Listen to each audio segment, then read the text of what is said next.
were saying that you saw the trucks coming to pick up the produce from your farm. What then led you to go, oh, let's have a go at that, and how did you go about it? Well, Dad helped us, I suppose, if I could say that. He used to grow pumpkins, and we grew pumpkins with him after we left school for a couple of years. As I said, I was in hospital earlier, and Dad and George went down to Melbourne and bought this Dodge, 1942 Army Dodge. Because of the war and the aftermath, you could get your licence at 17, and I got mine at 17 before they put it up to 18. And we started on the 1st of October 1950 with this Dodge truck in our own right. Dad guaranteed our bank account for £500, which was quite a bit in 1950. We used to go out to Grandad's property, in actual fact, and cut a load of wood.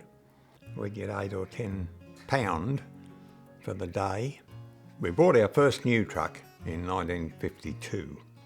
There were about 15 of us, owner-drivers, all came in. We put £100, I suppose it was in those days, in each.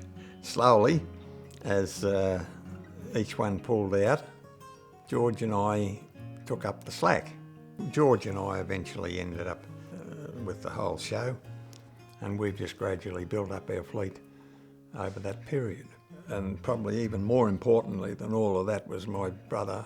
It's been a wonderful partnership. We've been in partnership right through since we started on the 1st of October 1950, and that's been a wonderful time. We've both shared about it just even again recently and said, well, thanks for the partnership.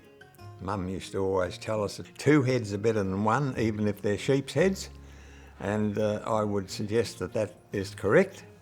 What have the boys done with the business since they got involved? About doubled it. And you're obviously delighted about that. Oh, I am, absolutely. Look, people like you asked earlier about dying. Well, if ever there's one thing I could say, I can die happily, at this point anyway, from a family point of view. And I used to say to them, listen, if you don't want to go on with this, tell me before I get too old.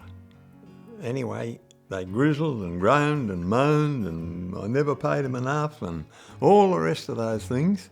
But in the end result, they say, but Dad, we want to keep going.